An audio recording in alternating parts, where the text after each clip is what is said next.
Selaras dengan fasa penyediaan semula ekonomi negara dan tiada lagi sekatan rentas negeri, aktiviti pelancongan domestik akan dibenarkan.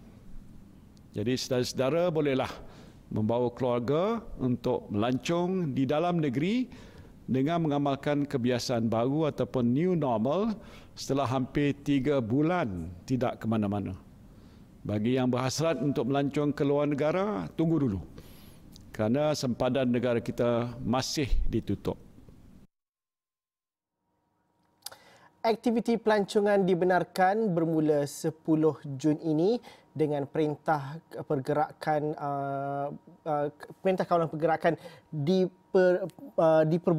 Pemulihan di mana PKPB. Istilah baru, sedikit kekok di situ. Akan tetapi ini juga bermaksud kita boleh melintas negeri dan juga anda boleh melakukan aktiviti pelancongan domestik.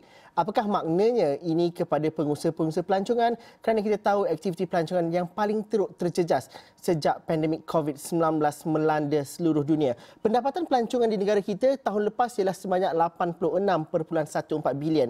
Sudah pasti itu terjejas teruk. Ramai pengusaha pelancongan gulung tikar. Hotel besar juga ada yang tutup.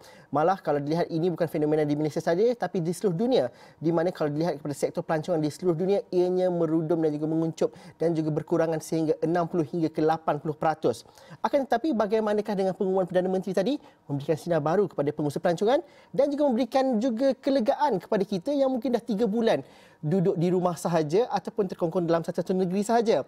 Saya ingin bersama dengan pengusaha-pengusaha pelancongan hari ini, 2 orang, seorang di Langkawi dan keduanya nanti akan lintas langsung bersama kita dari Sandakan. Tapi pertamanya saya ingin bersama dengan saudara Zainuddin Kadir, Ketua Pegawai Eksekutif Persatuan Pelancongan Langkawi. Assalamualaikum, salam sejahtera saudara Zainuddin. Selamat Hari Raya, kita masih lagi beraya. Tetapi dengan pengumuman Perdana Menteri sebentar tadi, rentas negeri dah boleh melancong secara domestik, sudah boleh. Reaksi pertama daripada Persatuan Pelancongan Langkawi. Terima kasih dan saya jawab dulu. Waalaikumsalam. Terima kasih Awani. Selamat petang dan selamat Hari Raya Aidilfitri. Saya berterima kasih pada dasarnya kepada Kerajaan Malaysia, Persatuan Pelancongan Langkawi, khasnya pemain-pemain industri pelancongan Langkawi yang di bawah Persatuan Pelancongan Langkawi. Dengan pengumuman sebentar tadi yang amat berhormat Perdana Menteri Malaysia Tan Sri Muhyiddin Yassin, adalah sinar baru oleh industri, pemain-pemain industri pelancongan Langkawi yang dikesan kerana COVID-19, industri dah lumpuh. Apabila ia diumumkan, kami semua di Langkawi menunggu keputusan yang terbaik diumumkan oleh Perdana Menteri dan sinar baru telah kami dapat. Jadi untuk makluman kepada Awani dan kesemua pada penonton-penonton Astro Awani, Langkawi pada dasarnya memang kita telah lockdown daripada segi semua. Jadi apabila pengumuman telah dibuat, kita begitu agresif dan dah bersedia.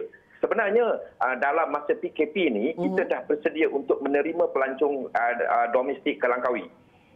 Tetapi apabila ada sekatan, ia tidak boleh. Jadi apabila dah diumumkan sekatan, kita telah mendapat satu berita yang gembira dan dijangkakan kita akan target sehingga besok apabila 10 hari bulan sehingga 31 Disember, kita akan target sasar kita ada 1 juta pelancong domestik ke Langkawi. Dan untuk makluman juga, apabila pukul 4 tadi sehingga 4.45, kita telah menerima tempahan lebih kurang 1,000 tempahan ya. Dalam masa sejam?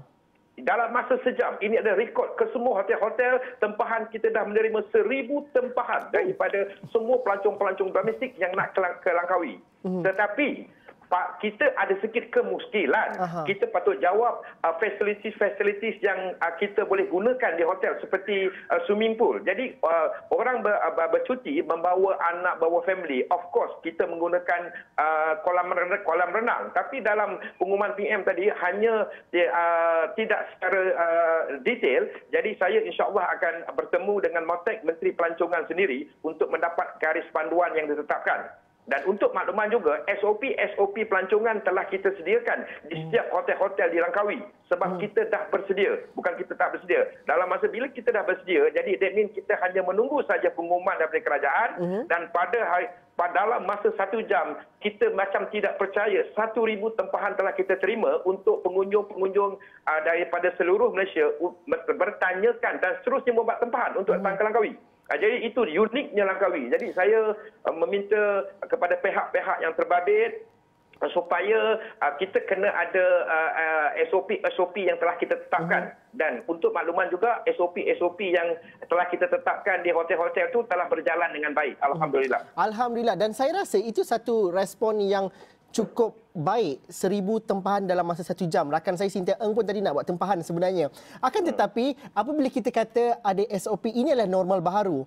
Kerana industri pelancongan sudah pun dibuka, tetapi ini tidak boleh dijalan seperti biasa. Persediaan telah dilakukan, tetapi dengan ketibaan pelancong dan sebagainya, apa cabaran yang menimpa atau cabaran yang bakal ditempuhi oleh pengusaha-pengusaha pelancongan? Kerana ada beberapa perkara seperti penggunaan melaksanakan SOP dan sebagainya mungkin menyebabkan ada kos tambahan ataupun mungkin jumlah yang ramai itu perlu dihadkan, tidak boleh berkerumun ataupun terlampau ramai di satu tempat. Jadi pada pandangan Tuan Zainuddin, bagaimanakah persediaan itu mengambil kira faktor-faktor kos-kos tambahan ataupun prosedur-prosedur tambahan yang perlu dilakukan, dan perlu juga latihan di kalangan pengusaha-pengusaha pelancongan supaya SOP ini dapat dijalankan juga? Okey. Memang sebenarnya daripada kita memang Langkawi ni kita memang dah menyediakan SOP yang sangat ketat untuk pelancong. Kita nak pastikan orang yang datang berkunjung ke Langkawi dalam keadaan yang sihat. Sebab tu kita ada panggil kita door tourism, door to door. Jadi door tourism adalah yang pertama di Langkawi. Dan dalam walaupun kita mengenakan SOP yang ketat, tetapi kita memudahkan pelancong. Jadi kita hanya 2 pintu masuk saja. Dengan rasa committed dan jayanya, kita ada 2 pintu masuk, iaitu melalui ferry dan melalui airport. Jadi of course memang daripada 2 pintu kita tidak ada laluan tikus yang orang boleh masuk. Jadi bila ada 2 pintu masuk yang tak banyak, kita boleh kontrol ataupun kita boleh hadkan. Maksud kita boleh cek suhu badan, kita menyediakan mesin untuk detect suhu badan. Itulah kelebihan-kelebihan yang ada pada Langkawi sebab kita bergemeling tenaga. Agensi kerajaan khasnya Lembaga Pembangunan Langkawi LADA di bawah kepimpinan Dr. Hazri Anan, CEO LADA, dengan persatuan dengan industri, kami bekerja rapat dengan Kementerian Pelancong, dengan Kementerian Kesihatan Malaysia KKM Langkawi. Jadi of course untuk nak masuk ke Langkawi ini kita tidak membebankan, tidak menyusahkan pelancong, malah anda melalui satu pemeriksaan yang sangat cepat, pantas dan efisien. Itu saja. Langkawi ada pengusaha pelancongan yang terdiri daripada mereka yang terdiri daripada hotel-hotel mewah hinggalah kepada pengusaha-pengusaha chalet. Jadi bagaimana dalam tempoh ini PKP memberikan kesan yang cukup mencabar kepada semua pengusaha pelancongan dan juga pekerja-pekerja tempatan. Jadi apabila sudah dibuka ini, bagaimana sebenarnya ini dapat dirancangkan? Apa yang kesan paling cepat yang dapat dirasai oleh penduduk dan juga pekerja-pekerja di Langkawi? Okey, apabila ia dirasakan, kebanyakan hotel-hotel telah memberi cuti tanpa gaji kepada pekerja-pekerja. Mereka hanya menunggu, inilah saat 9 hari bulan ni, kita menunggu pengumuman daripada PM bahawa kita berjangkakan 9 hari bulan pengumuman, tapi diawalkan pada 7 hari bulan. Jadi semua sektor telah dipanggil, semua hotel-hotel, pekerja-pekerja telah dipanggil untuk membuka hotel. Kami memang dah bersedia daripada segi pekerja-pekerja, dan mereka boleh bekerja semula dan secara tak langsung boleh menjana ekonomi kepada komuniti-komuniti tempat. Sebab apabila ada pergerakan, ada pelancong, that means adalah perniagaan. Jadi pelancong dan pergerakan satu poin ke satu poin, jadi semua orang boleh merasa seperti dengan restoran, dengan kereta sewa, dengan hotel, dari semua bergemeling tenaga. So kita Langkawi ini sebagai satu industri yang orang cakap kita memang berganding bahu untuk memajukan sebuah tempat, ataupun untuk kita nak sama bangkit kembali, kita mesti bergandingan. Dalam pelancongan kita tidak boleh keseorangan. Kita memerlukan antara satu sama lain. Dan itulah uniknya Langkawi. Bila kita berganding, kita mendapat satu tempahan dalam masa 1 jam sebanyak 1,000. That means kita boleh menjana, dan secara automatically dalam minggu depan ni saya rasa memang pelancong akan bertumpuk-tumpuk untuk datang ke Pulau Langkawi. Tapi saya ingin menegaskan ataupun meminta rayuan kepada pihak yang terbabit, khasnya pada pihak Motex. Ada a few tempat-tempat yang kita tidak boleh lagi beroperasi seperti Taman Tema, Cable Car, Crocodile Adventure Land, Taman Buaya, Wildlife, Underwater World. Yang itu adalah salah satu tempat-tempat utama apabila pelancong datang ke Langkawi. Dengan apabila ia tidak secara detail dibuka, saya rasa akan ada terjejah sedikit.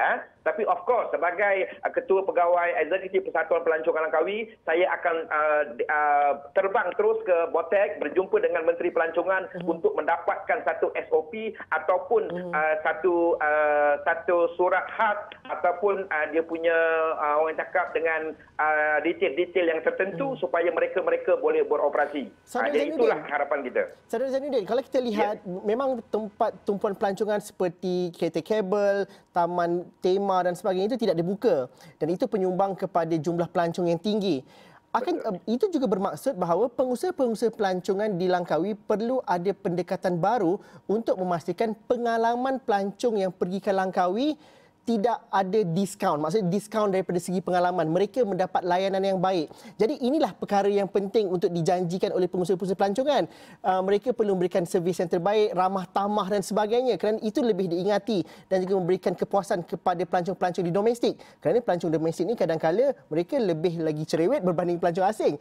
Jadi bagaimana kita memastikan kadang-kala apabila kita pergi melancong, bukan sahaja tempat itu yang memberikan pengalaman, tetapi layanan yang diberikan oleh pekerja-pekerja, perkhidmatan yang diberikan oleh pengusaha-pengusaha pelancongan, bagaimana itu dapat dipastikan berada di keutamaan yang paling tinggi. Itu juga cabaran untuk dalam kita kita membuka semula ekonomi dalam sektor pelancongan.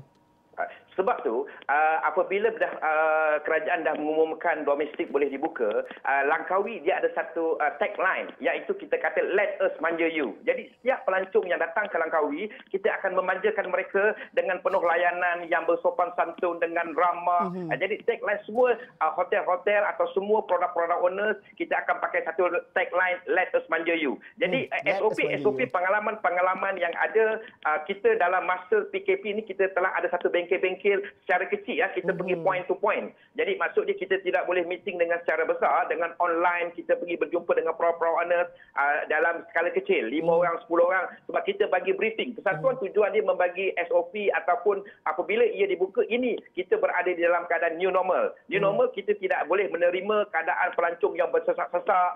Tapi keistimewaan produk-produk owners di Langkawi ini, mereka ada satu kawasan yang sangat luas. Bila luas, penjarakan sosial tu, social distance tu kita dah ada poin tu, ataupun ke tempat berapa orang boleh masuk. Jadi kita bila ada kawasan yang luas, jadi menyenangkan bagi produk owners itu sendiri untuk kontrol social distance tu dengan SOP yang ditetapkan oleh kerajaan, yang ditetapkan oleh Majlis Keselamatan Negara dan Kementerian Kesihatan Malaysia. Saudara Zainuddin, banyak lagi yang saya nak tanyakan, tapi terima kasih memberikan energi dan juga vibe yang menarik dari Langkawi itu. Kami suka untuk mendengar bahawa tempahan sudah beribu diterima dalam masa sejam. Harapnya itu dapat merancakkan lagi ekonomi pelancongan di Langkawi dan juga dalam masa yang sama dapat memberikan ketenangan dan juga kelegaan kepada masyarakat Malaysia pada ketika ini yang mungkin tidak dapat melancong selama 3 bulan dan sebagainya. Dalam masa yang sama, selamat maju jaya untuk orang Langkawi. Let us manja you. Itu temanya di Langkawi. Terima kasih bersama kami dalam cerita pada petang ini. Itu cerita daripada saudara Zainuddin Kadir, Ketua Pegawai Eksekutif Persatuan Pelancongan Langkawi. Itu cerita di Langkawi. Bagaimana pula cerita di Sabah? Bagaimana cerita di Sandakan dan secara spesifiknya di daerah Kinabatangan? Saya akan bersama dengan saudara Eugene Tan selepas ini.